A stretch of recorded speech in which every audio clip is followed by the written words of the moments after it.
Yo, yo, yo, what's up, everybody? Thank you for tuning in to yet again another fantastic podcast. It's Cody, your Capes Crusader, and we're keeping it geekly. Yes, this is your number one stop for all things geek culture, from comic books to video games and so much more. And man, oh man, do I have some awesome news.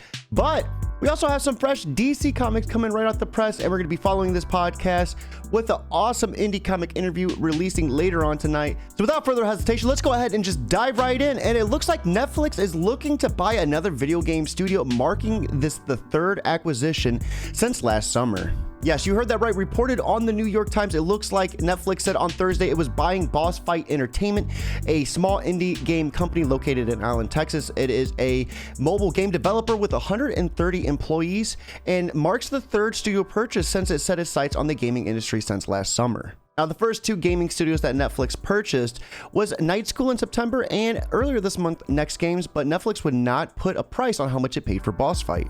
Mike Verdu, who was brought on to lead the gaming push, was quoted saying that Netflix's expansion would be slow and careful, and he compared it to the company's struggles before eventually finding a breakthrough through television series in the streaming business. Now, although I don't see Netflix reaching the heights of Sony or Microsoft, there's no question that they might potentially reach something similar to Amazon or Google's break into the gaming industry. Let me know what your thoughts are down below and what games you would like to see Netflix possibly produce. Now, with that being said, we're going to be moving on to our next piece of news, and it looks like Rockstar just launched a paid GTA Online subscription called GTA Plus. Now, Rockstar has just officially announced GTA Plus, a new subscription service, but it's only going to be available to those who have this game on the PlayStation 5 or the Xbox Series X and S.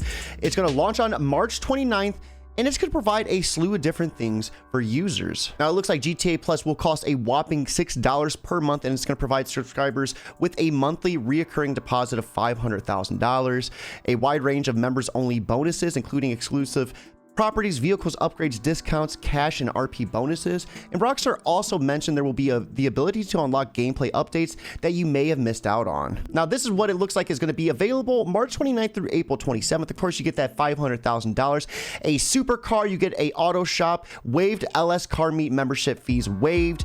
You get a super yacht upgrade at no additional cost, 3 times GTA money and RP on Halo Special Works race series, and so much more. Now, I'm going to be honest with you, I think it is kind of a cuck move to hide time-based activities that players might have missed before dropping into GTA Online behind a paywall. I think that should be something that is just kind of rotated in and out. But hey, what do I know? I'm not the one that works for Rockstar.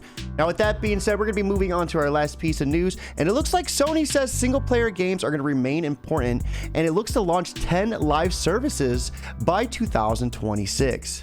Now, following the Sony acquisition of the Haven Studios, PlayStation's Herman Hulst has made an outspoken statement that despite the company's plan to launch 10 live service games by 2026, there is still hope for single-player games in the future. Now, it looks like in an interview with Game Industry Biz, where Haven Studios' Jade Raymond and Hulst discussed the recent acquisition, the PlayStation had also touched on Sony's plans to continue single-player titles, emphasizing that the company is invested in live service games. Now, Hulst was quoted saying, obviously, we will always carry on making these single-player narrative-based games such as Ghost of Tsushima, The Last of Us, and Horizon Forbidden West, but you've spotted correctly that we've invested in live service games because that's incredibly exciting for us. It allows us to build larger worlds. It allows us to create meaningful social connections between players. It also allows more money to be funneled into that pocket. I mean, let's be real. That's the big thing with live service games. Of course, there's a lot of updates, but sometimes those updates don't always hit that mark, and players are still stuck having to pay that subscription. Now, being someone who is a sucker for single-player narrative-driven stories, I am not too interested in a live service game, whatever. That just reeks of microtransactions. That's just looking at me like a pay-to-win type of scenario, and maybe I'm jumping the gun too hard on this.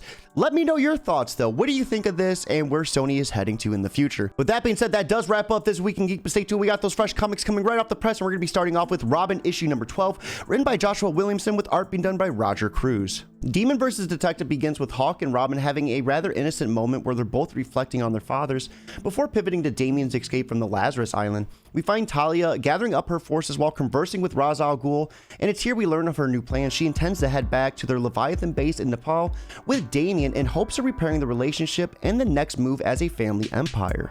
Now, as she goes to prepare her airship, she learns that it's missing, and it's here we find that Damian has indeed stolen it and is on his way back home to Gotham, but things are different now, and Batman is missing. At Pennyworth's gravesite, he intends to use this Lazarus resin to bring back Pennyworth, but a voice stops him, and it's the lingering effects of Mother Soul's magic, a twisted and taunting version of himself. Enough is enough though, and after opening up certain past wounds, we see Robin take on this hallucination, but is eventually overwhelmed. We see him then break the Lazarus resin tube against the gravestone before getting knocked into Alfred's grave.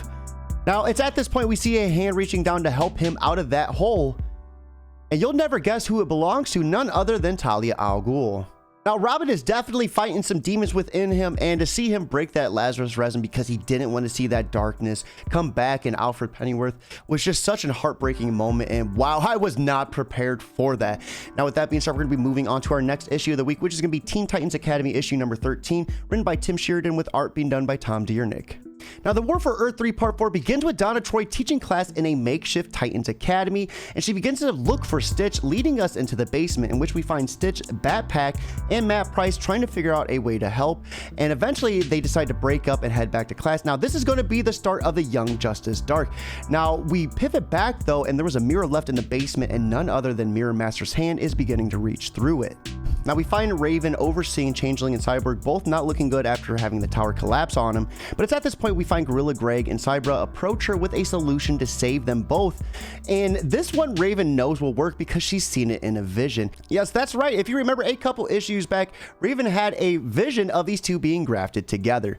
Now, we find Roy Harper, the Flash, and Nightwing still breaking down the events of Red X making his comeback, and while worried about the children, Roy makes a rather interesting remark that security is more tighter than ever. Now, meanwhile, we find Rick Flag, Boomerang, Bloodsport, Mirror Master, and Harley Quinn arriving in the basement, and things are about to get insane because they are here to ask for help. Now, the Teen Titans just got done from having their whole entire school collapse on them while fighting off two different versions of Red X, and now they are being recruited in the War for Earth 3. Things are getting freaking insane, and you are missing out if you're not checking out this run. Now, on to our last book of the week, and this one equally as crazy.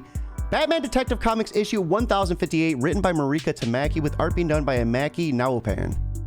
Now, the tower finale begins through the words of Deb Donovan going over the events at the Arkham Tower. Without being given everything, she's still able to confirm that Dr. Ware was a con artist using the medical license of a deceased Dr. Ware.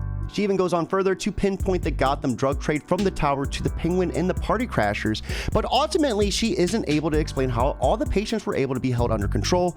This leads us to the Penguin's hunt for the Psycho Pirate landing his henchmen at the Gotham Sunset. Now, while they begin kicking down doors looking for Psycho Pirate, we see that one has successfully found him and has a gun pointed at his face. It's at this point we see Black Bat and Batgirl taking down henchmen from outside, making enough noise to distract the one in the room, giving Bruce enough time to rip off the Psycho Pirate costume and take down his foe. Now, at Tobias Ware's funeral, we see Coyote's vision comes true as Mayor Nakanoy hands over the Arkham Tower to Dr. Meridian in hopes of a better future. Later on that night, though, the hunt for Psycho Pirate continues as the Bat family is able to successfully track him down. But as they begin to talk, a eerie voice begins to emit all over Gotham, and it looks like a radio has begun broadcasting, none other than Riddler Radio.